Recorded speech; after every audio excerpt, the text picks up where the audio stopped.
E, por fim, a diversidade cultural e a diversidade biológica não são objetos de gestão, né? Na verdade, são os meios em que a gente vive e do quais somos partes. De uma certa forma, o que está colocando a ideia, né, da relação com o mundo através do paradigma de comando e controle, essa é uma questão importante, né?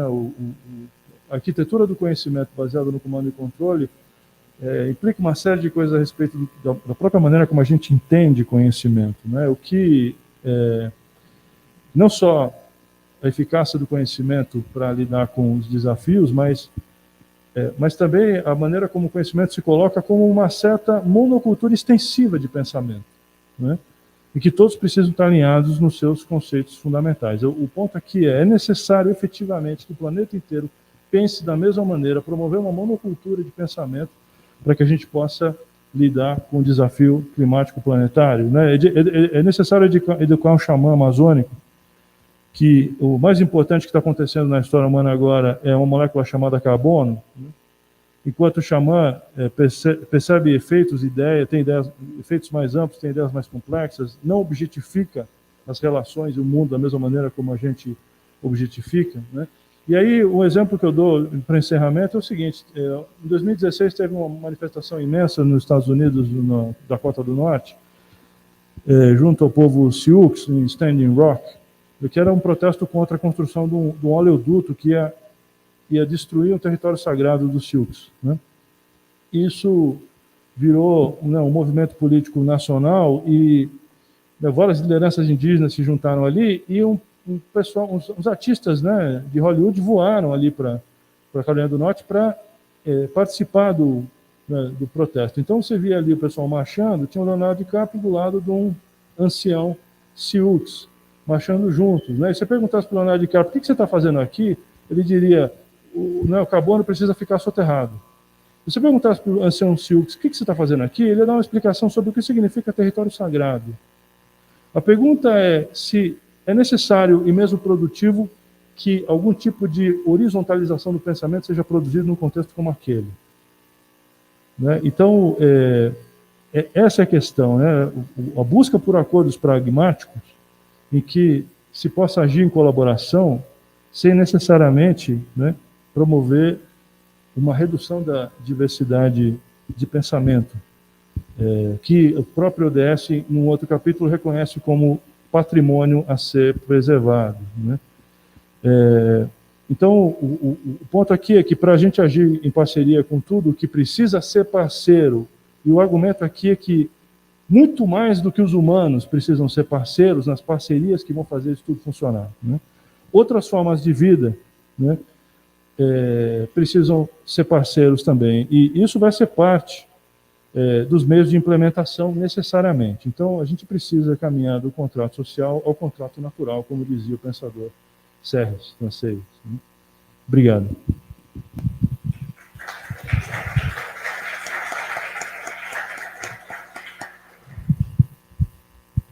Professor Renzo Tadei, muitíssimo obrigado pela apresentação e interessantíssima fala. Espero que a gente ainda tenha um tempinho ao final para o debate. Passe, então, a palavra para o professor Arlindo Felipe, que foi interrompido no meio de sua apresentação, ao princípio, aliás, né, de sua apresentação. Professor, obrigado por estar aqui conosco.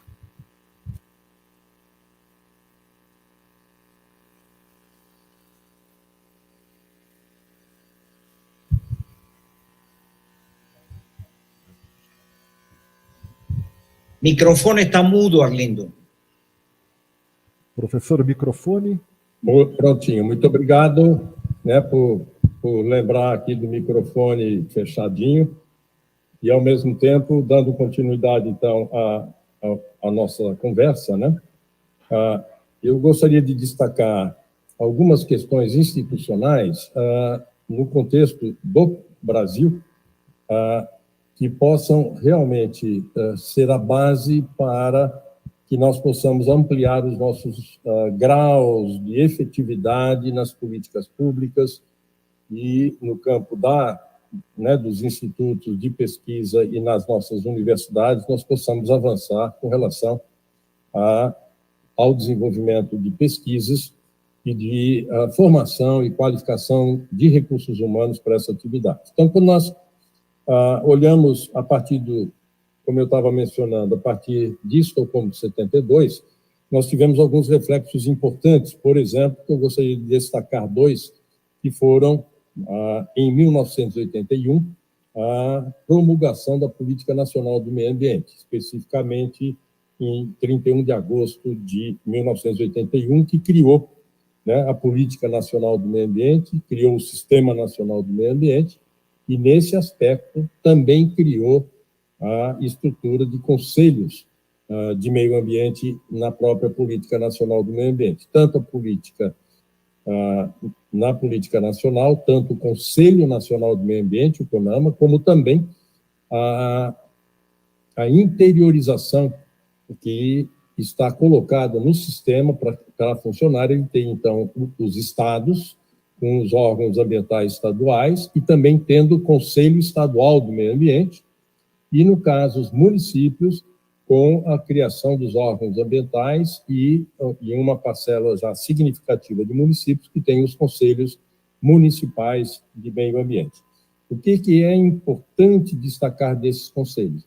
Que desde a promulgação da Política Nacional do Meio Ambiente foi dado espaço para que a existência de um conselho realmente deliberativo, como é o CONAMA, os CONSEMAS e a maior parte dos CONDEMAS ou das comissões municipais do meio ambiente, elas têm espaço para a sociedade civil, além das várias outras representações que envolvem sempre representações. Se for no CONAMA, tem representações de município; se for nos conselhos estaduais, tem representação do município; se for nos municipais, tem representação, por exemplo, dos conselhos estaduais onde aquele município está inserido. Em 1990, foi criado, então, agora, a Política Nacional de Saúde. E eu destaco ela por uma razão muito importante, né? Que é a circunstância de que a Política Nacional de Saúde atendeu ao preceito constitucional que diz que é direito do cidadão e dever do Estado garantir, na Constituição está dito isso, garantir a saúde por meio de um meio ambiente ecologicamente equilibrado e que seja acompanhado de políticas econômicas e sociais voltadas ao atendimento realmente da atenção à saúde, sob o ponto de vista preventivo, e também sob o ponto de vista da remediação. Então, quando nós olhamos para essas duas, o que eu quero destacar? Também a Política Nacional de Saúde também criou o seu Conselho Nacional de Saúde, com os conselhos estaduais de saúde, e, nesses espaços, a existência de vagas, né, para representações da sociedade civil, representações de setores governamentais diversos, empresariais e principalmente dos setores da saúde. Aí nós tivemos a Rio 92, né, que já faz 30 anos, né, da Rio 92, e aqui eu destaco novamente um conjunto significativo de políticas nacionais que foram promulgadas a partir da aprovação no Congresso Nacional, e que em todas essas políticas está ali prevista a existência de conselhos, e nesses conselhos a presença da sociedade civil para caracterizar um espaço de participação pública nos processos de decisão. Então, aqui eu destacaria nesse momento algumas, não vou citar todas, apenas a título da ilustração representativa desses movimentos, que então foi, em 97, foi criada a Política Nacional de Recursos Hídricos. Em seguida, nós tivemos a Política Nacional de Educação Ambiental. Em seguida, nós tivemos a Política Nacional, que passou a configurar os crimes ambientais, a Política Nacional de Resíduos Sólidos, a Política Nacional de Mudanças Climáticas, a Política Nacional de Desenvolvimento Urbano, a Política Nacional de saúde ambiental, de saneamento ambiental.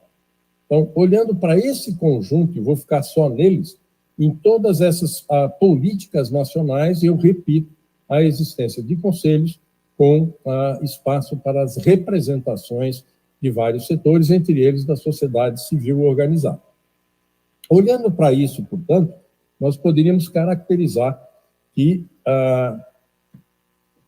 a contribuição das conferências foi significativa para, inclusive, trazer essas políticas, a modernidade da discussão que se processava no âmbito da comunidade internacional e a partir de princípios comuns no contexto internacional e princípios também comuns no nosso contexto nacional e aplicados às características regionais e locais no Brasil.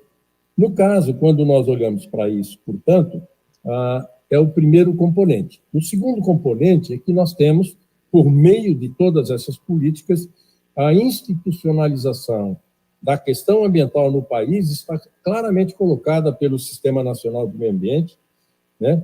E, nesse aspecto, a disseminação da questão ambiental como algo a ser trabalhado efetivamente enquanto sistema, ou seja, chegando na ponta.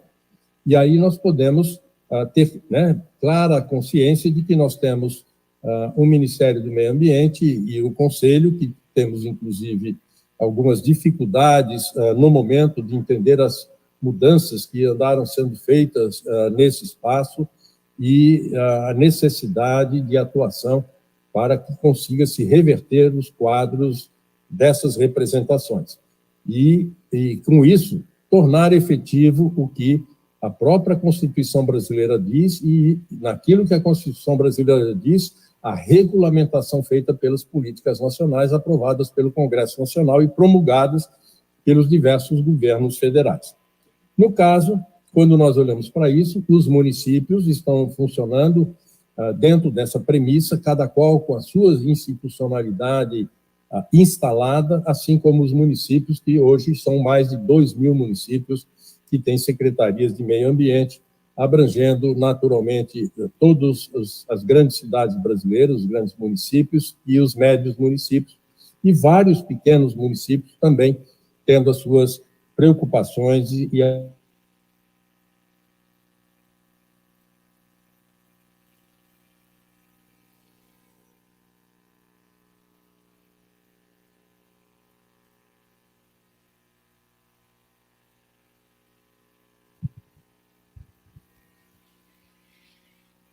O ODS 17 é difícil. É muito problemático. Vamos ver se a gente retorna.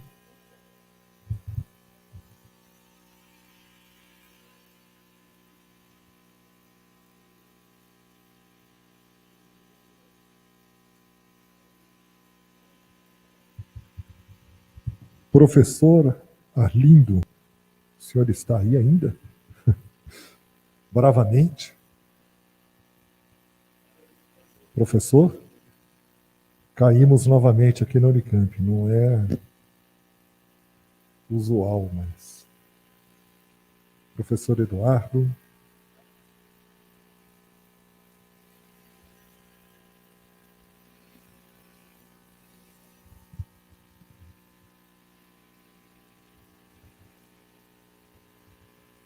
Roberto ganha destaque aqui, né?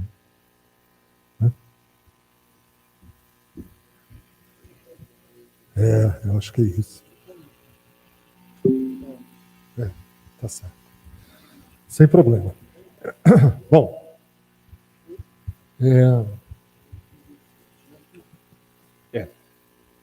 Vamos entrar de novo ou não? Eu vou conversar com o professor Renzo Tadei aqui, que está aqui do meu lado. Vamos dizer, agora na guerra da Ucrânia, aí voltou, Arlindo. Voltou. Hoje está... Normalmente não é assim, né? Supostamente a gente tem uma fibra ótica. Conhecemos a Unicamp e a qualidade dessa instituição, que nos fazem ter inveja.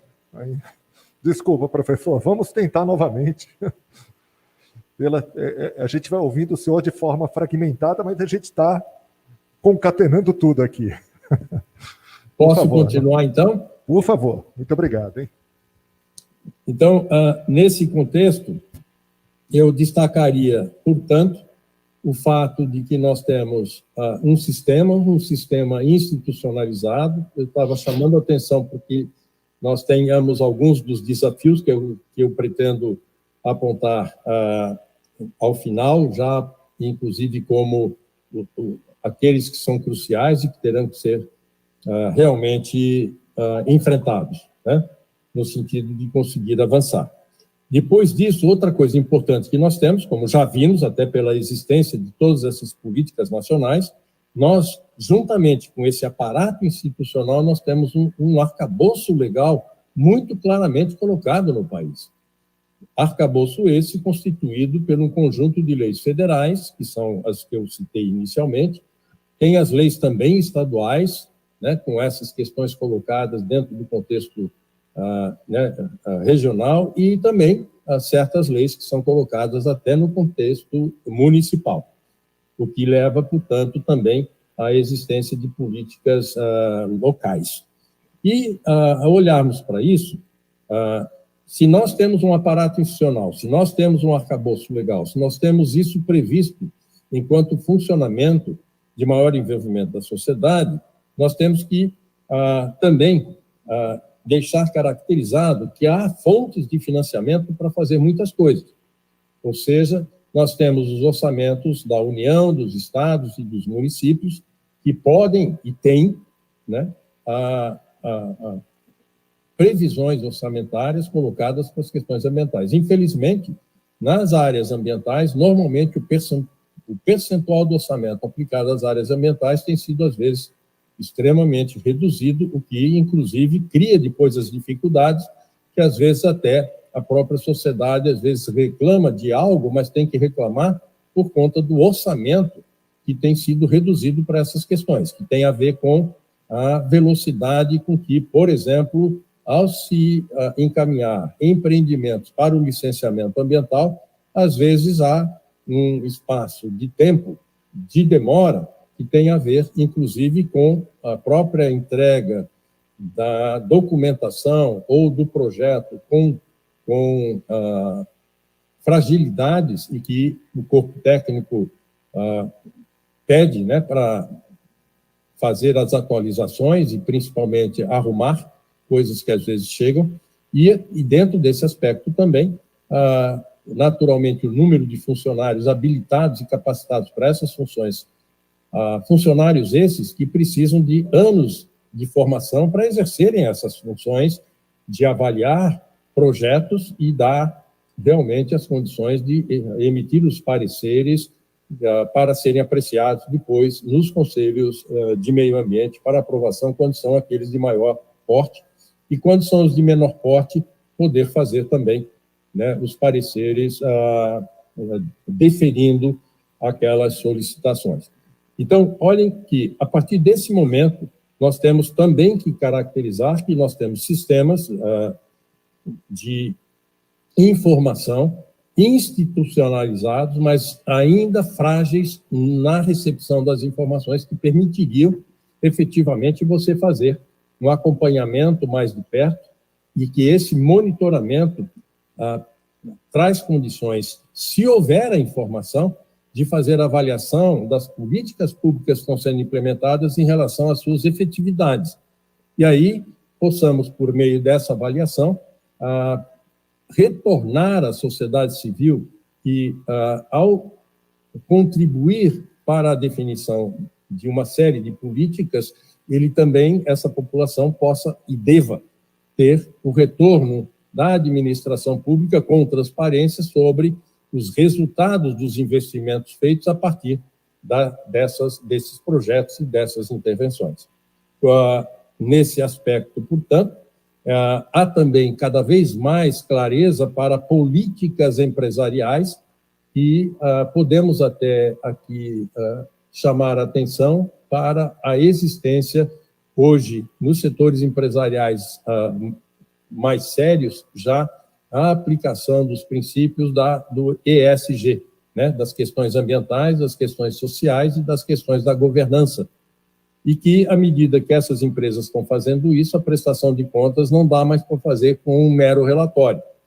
Há necessidade de demonstrar cabalmente que as atividades que estão sendo feitas de ESG estão trazendo ganhos na administração ambiental pelas empresas e, ao mesmo tempo, essas empresas têm demonstrado aos seus acionistas que a aplicação da ESG traz ganhos, inclusive, de escala e traz ganhos aos processos industriais e aos sistemas de gestão empresarial associadas às questões ambientais.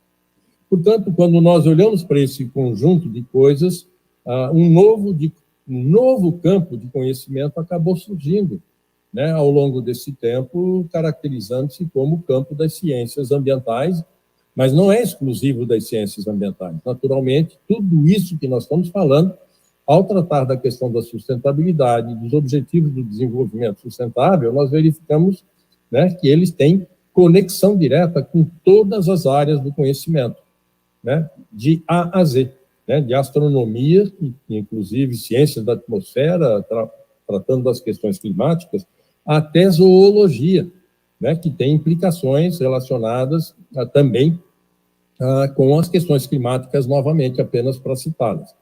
E aí, nesse aspecto todo, temos também algo que é o terceiro componente que eu gostaria de destacar, que é a existência no âmbito da ONU, né, dos Objetivos do Desenvolvimento Sustentável da Agenda 2030 da ONU, que nos colocam uma relação de 17 objetivos e 169 metas, mas todas elas têm relação com a essência da vida humana.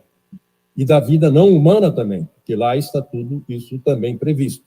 E aí, nesse aspecto, os ODS se colocando como algo obtido a partir de um consenso internacional liderado pelas Nações Unidas e que representa efetivamente, quando você olha ali dentro, se a gente trabalhar naqueles objetivos e utilizar as metas que lá estão sendo colocadas gradualmente, jamais você precisa trabalhar e nem tem condições de trabalhar direto todos os tópicos, você vai selecionar as prioridades que você teria condições de fazer e, fazendo isso, gradualmente estaria avançando, com relação à implementação de planos, programas e projetos que tragam efetividade à existência de novas formas de atuação que tragam melhoria de qualidade de vida à sociedade.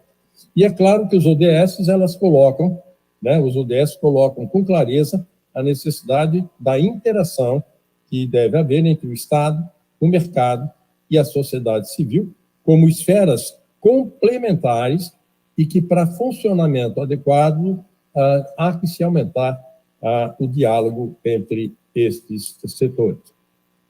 O que significa aumentar o diálogo, significa o ODS 17, a maior participação. E quando nós temos maior participação, os meios de implementação, então nós temos os institucionais, que vimos até agora, temos o aparato jurídico, que é outro meio, também temos financiamento, que é outro meio, mas nós temos que agora realmente buscar garantir quais são as prioridades do país com relação à capacidade de investimento que o Estado brasileiro tem por meio da instância federal, das instâncias federais, por meio das instâncias estaduais e por meio das instâncias municipais, cada qual com seus espaços de financiamento, de orçamento e das capacidades instaladas. Com isso, eu destacaria agora um quarto tópico para juntar nesse contexto, que são os diferenciais ambientais do Brasil no contexto mundial. E aí eu não vou mencionar muitos, eu quero chamar a atenção aqui, por exemplo, primeiro para os serviços ambientais que a natureza brasileira oferece em todos os campos. Então, quando nós olhamos a questão da agricultura brasileira como um espaço para trazer, né, segurança alimentar, por exemplo, às parcelas, não só do Brasil, como do mundo inteiro. Professor. Ou seja, é um grande contribuinte para essa questão. A Professor, segunda está me ouvindo? questão importante, ao ser colocada nesse contexto, são os aspectos ligados aos recursos hídricos, que nós temos em quantidades significativas e que, se nós tomarmos cuidado desses mananciais, nós seguramente podemos ter garantias de fornecimento desse recurso para todas as atividades brasileiras, até porque o Brasil acaba sendo um país que tem realmente uma quantidade, né, dos recursos hídricos significativa em termos mundiais. A questão climática, novamente, é um grande serviço ambiental que o Brasil acaba tendo, em que nós temos um período de que os 12 meses do ano oferecem condições para a existência de agricultura e de todas as outras atividades com relativa tranquilidade, isso quando comparado com os países do hemisfério norte, que às vezes ficam com meses, né, com neve e com outras questões, o que tira, às vezes, as capacidades de produção deles por esse período. Se nós temos, e aqui eu vou ficar com esses serviços apenas, mas lembrando, né, os serviços florestais também, né, na produção de uma série de elementos, não só dos alimentos, mas também de todos aqueles outros elementos que se tornam serviços prestados pelo setor florestal, por exemplo, né, como produtos para a indústria, produtos para o comércio, Professor produtos para Arlindo, serviços e assim desculpa, sucessivamente. professor. Pois não? Não, só sugerir, se o senhor puder encerrar em mais 5 minutos, para a gente ter ainda tempo também para o professor Eduardo. Tá, a gente perfeito, vai estender um perfeito. pouco, tá? A gente já ganhou aqui um tempo adicional, a gente pode ir até próximo das 4 horas, então por isso que eu não estou tão preocupado, mas... Não, já estou indo para a finalização. Perfeito, muito obrigado. Então, quero destacar, portanto, se nós olharmos para esse conjunto de elementos trazidos aqui, nós verificamos que a ciência tem uma contribuição significativa a ser dada para termos processos de desenvolvimento compatíveis com as necessidades do país e compatíveis, inclusive, com as relações internacionais. Para isso, nós destacamos que temos um parque universitário constituído de universidades e institutos de pesquisa que é invejável como um parque, né? Parque no sentido de que nós temos universidades públicas, federais, estaduais, municipais, comunitárias, privadas e por aí afora. Ou seja, um contexto significativo de universidades. Posso citar para isso, e devemos lembrar, que nós estamos falando, portanto, só falando na pós-graduação, que seria a capacitação qualificada de pessoas, nós temos aí cerca de 4.000 programas de pós-graduação, grosso modo, com 6.500 cursos, né, de mestrado e doutorado, e dentro desses, portanto, a formação de recursos humanos né, para o desenvolvimento do país.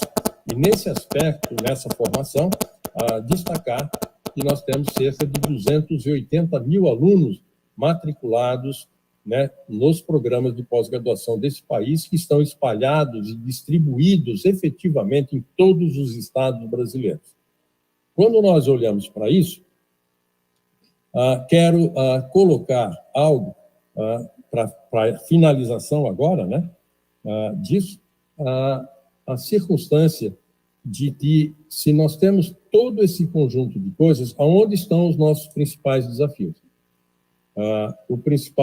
Entre os principais desafios, vou citar alguns deles, está na formação e qualificação de pessoas para a gestão. Uma vez que se detecta com clareza que o Brasil tem problemas sérios de gestão em todas as instâncias, sejam elas públicas ou privadas.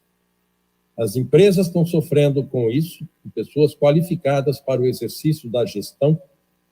Os governos têm tido dificuldades, faltam profissionais habilitados e qualificados para a gestão de planos, de programas e de projetos voltados à implementação desses programas por meio de um acompanhamento adequado, por meio de avaliação necessária e do controle dessas atividades em relação a trazer transparência ao cidadão sobre os investimentos feitos e os resultados obtidos com esses recursos que foram investidos, como realmente uma prestação de contas para a sociedade. Para finalizar, quando nós falamos de participação social, né, e dos meios de implementação, portanto, acredito que eu tenha perpassado pelo conjunto maior e colocaria dois elementos bastante interessantes aqui nesse momento, que são o fato de que nós temos a economia de baixo carbono, que, para que ela avance com amplidão, ela precisa ter cada vez mais a participação da sociedade, porque isso é uma ação da sociedade em conjunto com o governo, mas tem que ter a liderança dos governos. E também o fato de que a economia circular tem colocado claramente a circunstância de que a participação social pode exercer um fator de sinalização dos resultados que possam ser positivos e aqueles que eventualmente tragam dificuldades e efeitos negativos e serem, portanto, corrigidos. Com isso, fecho a minha fala, caracterizando que uma das maiores preocupações que provavelmente teremos que ter é com a circunstância de fazer chegar nos municípios brasileiros, portanto, no trabalho com as cidades, que haja, no âmbito das cidades, a amplitude com relação à participação social, como aquela que é exigida para os planos diretores dos municípios. E por que eu falo nas cidades? Porque nós já temos hoje no Brasil 85% da população brasileira vivendo em áreas urbanas. E que nós estamos vendo o mundo também, quer dizer, já passou dos 52% a população mundial morando em cidades, e há uma previsão, inclusive, que atinge os 60% em 2030, e no caso brasileiro nós estamos rumando para 90% da população brasileira vivendo em áreas urbanas, o que demandaria, portanto, um cuidado maior e seguramente aqui o contar com a maior participação nos processos decisórios, o uso, portanto, intensivo dos ODS 17 e os meios de implementação que já mencionamos aqui possam ser aplicados na sua integralidade. Agradeço a atenção, professor Paulo Sérgio, e me coloco à disposição.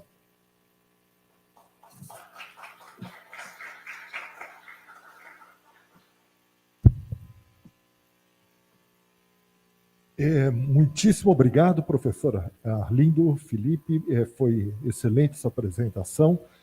Vamos passar, então, a palavra para o professor Eduardo Viola. Eu tenho aqui a apresentação, professor, eu acho que o senhor vai progressivamente aqui me dizer para ir mudando os slides, é isso? Tá.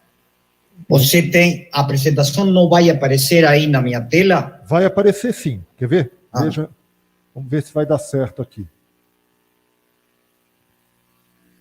Espera um pouquinho, só um segundo. Sim.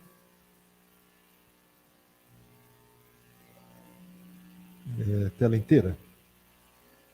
Espera um pouquinho, acho que vai dar certo aqui, ó. Compartilhar. Vamos ver se funciona. Sim. Tá, perfeito. E aqui, como que eu faço para mudar aqui, pessoal? Aqui. Estão enxergando? Pronto. Bom, em primeiro lugar, eu queria agradecer, então, o convite. É um grande prazer para mim compartilhar essa mesa com o professor Renzo Tadei e com o professor Arlindo Felipe, com o qual particularmente temos uma longa amizade, colaboração acadêmica, discussões faz umas 4 décadas, provavelmente. Bem, então, eu vou falar mais da dimensão, ou seja, parece que é bem complementar, embora a gente não falou antes, digamos, não separou, não dividiu o trabalho. Eu vou falar mais sobre a dimensão internacional do ODS 17, tá? Que Arlindo tocou muito bem em toda a dimensão nacional brasileira. Tá? Então, agora, só que não caiu a... Tá vendo? Eu não estou vendo mais Bom, tudo bem, não preciso ver também, tá? Se o pessoal está vendo, pessoal está vendo, né? Sim? Sim, perfeito. Bom, então, eu vou falar rapidamente assim. Nós temos transformações do sistema internacional desde que foram aprovados pela ONU os objetivos, os ODS, e assim, o presente. Transformações que afetam muito a dinâmica de implementação dos ODS. Então, destaco um forte aumento da rivalidade chinesa-americana, particularmente em áreas de alta tecnologia, geopolítica territorial, comércio e guerra cibernética. Confronto China-Estados Unidos durante a pandemia, sobre a origem do Covid, o retraso da China em comunicar ao mundo, a questão das vacinas, a questão dos suprimentos de equipamentos médico-hospitalares. Então, a assinatura do Acordo de Paris em 2015, baseado na convergência europeia, americana, chinesa. Então, em Glasgow, essa cooperação é bem mais limitada do que tinha sido em Paris, e é por parte desse aumento da rivalidade. O IPCC definiu em 2018 que para conter o aquecimento global em 1,5 graus seria necessário uma redução de emissões de 50% na década de 2020. As estimativas atuais são que crescerão 15%, ou seja, super distante da realidade efetiva, digamos, né? A guerra da Ucrânia gera uma disrupção generalizada das cadeias de suprimento, particularmente energia, fertilizantes e alimentos. E uma coisa ainda mais grave, que a ameaça da guerra nuclear volta à cena depois de mais de 3 décadas. Então, nós temos um quadro, digamos, muito mais negativo, comparado com as 3 décadas anteriores, em termos de dinâmica internacional e de cooperação internacional, e particularmente em relação a los 7 anos que nos separam da aprovação dos Objetivos do Desenvolvimento Sustentável. Nós temos um crescimento dos conflitos violentos no mundo. Em 2022, o nível mais alto de conflitos violentos desde 1945. Aproximadamente 2 bilhões de pessoas, 1/4 da população mundial, vivendo em áreas afetadas por conflitos violentos. Em 2021, refugiados a um nível mais alto desde a Segunda Guerra Mundial. Em maio de 2022, 6 milhões de ucranianos, predominantemente mulheres e crianças, refugiados em outros países, particularmente na Europa e particularmente na Europa do Leste. 8 milhões de ucranianos deslocados internos, e 13 milhões vivendo ameaçados em áreas de guerra. Outros conflitos que geram alto número de refugiados. Afeganistão, Síria, Iêmen, Etiópia, Sudão, Chad, Myanmar, República Democrática do Congo, Triângulo Norte da América Central, Guatemala, Honduras e El Salvador. Esses são conflitos muito mais associados ao crime organizado violento. Bom, então, tem um profundo impacto negativo da pandemia sobre os ODS em geral. Aumento da pobreza e miséria no mundo. Pelo menos mais 100 milhões de habitantes em extrema pobreza como produto da pandemia, mas esse número deve ser bastante maior, as estimativas são muito precárias por enquanto. Nós temos um nacionalismo de suprimentos e vacinas, ou seja, a pandemia gerou, particularmente no primeiro período, mas em geral também, gerou nacionalismo de suprimentos, proibição de exportações de equipamentos médicos hospitalares e, vamos dizer, proteccionismo de vacinas, sociedades com uma quantidade onde tinha uma abundância extraordinária e outras não, tá? Então, extrema desigualdade na distribuição de vacinas entre países de renda alta e média alta, de um lado, Brasil é um país de renda média alta, e países de renda média baixa e baixa de outro lado. Deterioração generalizada dos serviços de saúde. Países desenvolvidos aumentam o gasto público para fins domésticos. o que reduz o disponível para aumentar a assistência internacional. Impacto da guerra da Ucrânia sobre os ODS. Extremo aumento de preço de energia em todo o mundo. Claro, quando estou falando sobre os ODS é porque estas questões são chaves para a realização dos Objetivos de Desenvolvimento Sustentável. Tá? Então, nós temos um extremo aumento do preço de energia em todo o mundo. Uma corrida para a segurança energética tradicional baseada em fósseis. Extremo aumento do preço do trigo, do milho e do óleo de girassol, onde Rússia e Ucrânia são grandes exportadores. 55% do óleo de girassol e 30% do trigo. Impacto profundo do aumento dos preços dos alimentos, particularmente em Médio Oriente e África, que são grandes importadores. Né? Forte aumento do preço dos fertilizantes, dos quais Rússia e Ucrânia são grandes exportadores também. Aumento do preço dos combustíveis e alimentos produzem aumento de inflação em todo o mundo. O PIB mundial deve crescer 1% menos do estimado previamente à invasão russa da Ucrânia. Nós temos uma ameaça generalizada à segurança internacional, ao Estado de Direito Internacional.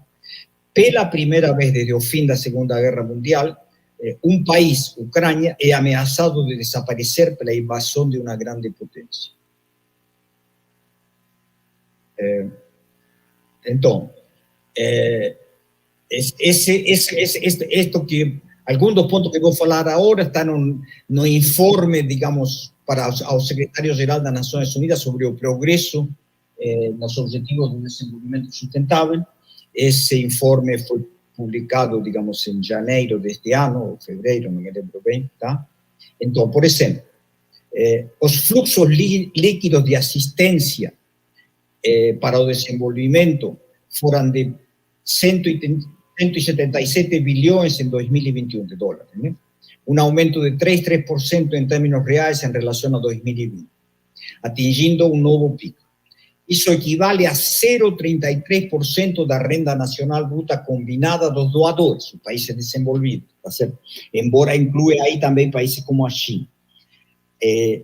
Então, acima do 0,32% em 2020, mas abaixo da meta de 0,7% de assistência para os países em desenvolvimento. Então, esse é um ponto que vem desde a Convenção de Rio, basicamente, em 92, digamos, né, onde a ideia de que a cooperação internacional dos países desenvolvidos com o desenvolvimento deveria ser pelo menos 0,7% da renda nacional, do PIB nacional. E, de fato, são muito poucos os países que cumprem com isso. São basicamente apenas os países do norte da Europa. Tá? Então, houve um aumento da assistência ao desenvolvimento em 20%, mas proporcional ao aumento do PIB. Então, não houve, desde que foi aprovado os ODS. Portanto, não houve um aumento real de proporções, digamos, ou seja, da assistência ao desenvolvimento. Grande aumento da dívida pública interna e externa de países em desenvolvimento, particularmente de renda baixa e média baixa. Investimento direto estrangeiro e fluxos de remessas. Os fluxos globais de investimento direto estrangeiro mostraram uma forte recuperação em 2021, depois de uma grande queda, digamos, né, em 2020, um aumento de 77%, né, então, para 1,65 trilhão de dólares, de menos de 1 trilhão em 2020, superando assim o nível pré-Covid. Esses fluxos se dirigiram predominantemente entre países de renda alta ou para países de renda média alta como Brasil e China, e excepcionalmente alguns países de renda média baixa, como Índia. Mas a grande maioria dos países de renda média baixa e países de renda baixa não foram destino desses investimentos diretos estrangeiros, que aumentam a capacidade de crescimento das economias. Tá? Apesar de Covid-19, os fluxos de remessas para países de renda baixa e média baixa cresceram 7,3%, atingindo quase 600 bilhões em 2021. Es decir, esto es, digamos, básicamente é o fato de que tem países pobres, digamos, ou seja, que tem uma alta proporção de imigrantes em países desenvolvidos. O caso mais claro é o Triângulo Norte da América Central, nos Estados Unidos, e que as remessas são um componente muito importante do PIB nacional. Né? Aqui nós temos um dado interessante, porque esse é um objetivo do desenvolvimento sustentável, das parcerias, digamos, para o desenvolvimento sustentável, parcerias internacionais, que é a expansão da internet nos países em desenvolvimento. Os dados mais recentes mostram que a aceitação da internet acelerou durante a pandemia. O número de usuários aumentou em 782 milhões para atingir 4,9 bilhões de pessoas em 2021. Ou 63% da população acima de 4,1 bilhões de pessoas em 2019. Um aumento muito expressivo realmente. Globalmente, em 2020, 62% dos homens estavam usando a internet em comparação com 57% das mulheres. As assinaturas de banda larga fixa continuam a crescer de forma constante, atingindo a média global de 17 assinaturas por 100 habitantes em média global. É claro que um país como o Brasil, essa média é muito maior. Né? Nos países menos desenvolvidos, apesar do crescimento de 2 dígitos, a banda larga fixa continua sendo um privilégio de poucos, com apenas 1,4 assinaturas por 100 habitantes. Comércio internacional em tecnologias ambientalmente sustentáveis, um fator decisivo da parceria para o desenvolvimento sustentável, parcerias internacionais. O crescimento no comércio de tecnologias ambientalmente saudáveis entre 2015 e 2020 foi de 5%, o que, embora positivo, representou uma queda na taxa de crescimento geral antes do Covid. A taxa de crescimento era de 8% no período 2015-19. Embora a pandemia tenha tido um impacto negativo no comércio internacional, os países com economias fortes, grandes bases industriais ou financeiras e foco em inovação estão aumentando seu investimento e comércio em tecnologias ambientalmente saudáveis. Obviamente que isso não chega nos países de renda média baixa e baixa. Aqui nós temos uma questão que é, digamos, ou seja, mostra um claro fracasso em termos de avanço de ODS, que é a participação dos países menos desenvolvidos no comércio global de mercadorias. Tá? Esses são os países pobres, de renda baixa. Em 2020, a participação das exportações dos países menos desenvolvidos no comércio global foi de 1,03%. A meta de duplicar a participação das exportações até 2020, de seu valor de 1,03, não foi cumprida, está estagnado, está certo? Totalmente. A participação das exportações de todos os países em desenvolvimento no comércio global de mercadorias atingiu já 46% em 2020, mas aqui se destaca a China disparadamente, com Indonésia e Vietnã. Então, o tratamento tarifário que os países em desenvolvimento oferecem aos países de renda baixa e média baixa. E isso é outro objetivo de parceria do desenvolvimento sustentável do ODS número 7, e em geral de todos, os 17 em geral de todos, né? O tratamento tarifário especial que os países desenvolvidos oferecem aos países em desenvolvimento permanece inalterado, ou seja, apesar do objetivo, não há mudança. Isto igualmente é verdade quando os dados são analisados a nível setorial. A tarifa média aplicada aos produtos dos países em desenvolvimento permaneceu estagnada desde 2011, sendo mais alta para ambos em 8% e textis 5%. Assistência para o desenvolvimento em desenvolvimento de base de dados e estatística. Entre 2018 e 2019, a assistência internacional ao desenvolvimento para dados e estatísticas subiu para 662 milhões de dólares. No entanto, esse valor é inferior ao compromisso recebido em 2016. A tendência geral de financiamento de dados e estatísticas também se manteve estagnada nos últimos anos, com apenas 0,63% do total da assistência para o desenvolvimento dedicada a esta área. Conclusão. Então, Entramos nos últimos anos na Guerra Fria 2.0, que opõe, de um lado, regimes democráticos, Estados Unidos, Canadá, Europa, Japão, Coreia do Sul, Austrália, Taiwan, e de outros regimes autocráticos, China, Rússia, Irã, Coreia do Norte. A grande maioria dos países do sul global estão em uma posição intermediária, chamémoslo assim, e pressionados, às vezes, para definir-se. Tá? A Guerra Fria aumenta os gastos militares em quase todo o mundo e erode a cooperação internacional, fundamental para a maioria dos ODS, particularmente para o ODS 17. O dividendo da paz, produto do colapso do comunismo soviético em 89, está terminado. Tá? A dinâmica atual do sistema internacional torna improvável atingir os ODS na maior parte dos países. O ODS 17 é um dos que mais sofre com a nova dinâmica internacional. Muito obrigado.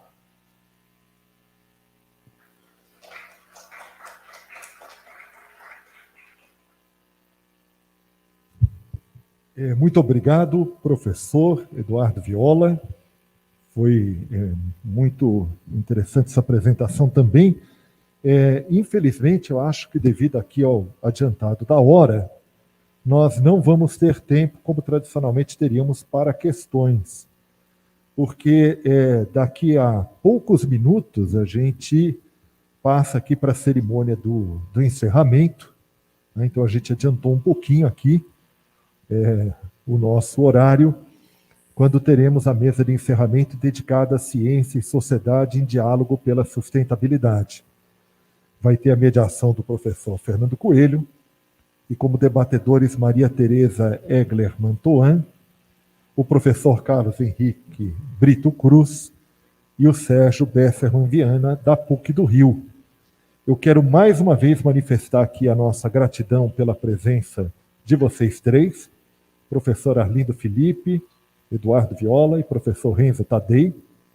A gente tinha uma expectativa diferente, de uma possibilidade, inclusive, de podermos conversar um pouco mais, mas, infelizmente, devido aos problemas técnicos, vamos ter que pular essa parte. Mas agradeço imensamente a presença de vocês e espero que tenhamos outras oportunidades em breve para nos encontrarmos com um pouco mais de largueza e um pouco mais de tranquilidade. Fica aqui realmente os agradecimentos da Unicamp, a presença de vocês aqui neste ODS tão importante. Pena que a gente não teve tempo para conversar. Muitíssimo obrigado, e com essas palavras aqui finais, agradeço a presença novamente aqui do nosso público também, que veio prestigiar aqui o evento, e desejo a todos aí um excelente fim de tarde. Até mais. Muito obrigado. Muito obrigado. Obrigado e um abraço a todos. Obrigado, Arlindo. Obrigado, Eduardo. Excelente. Obrigado. Eduardo? Sim. Eu acho que já podemos... é só para reforçar, né, realmente a complicação que se apresentou com essa guerra, Sim. Principalmente, e que ela não terá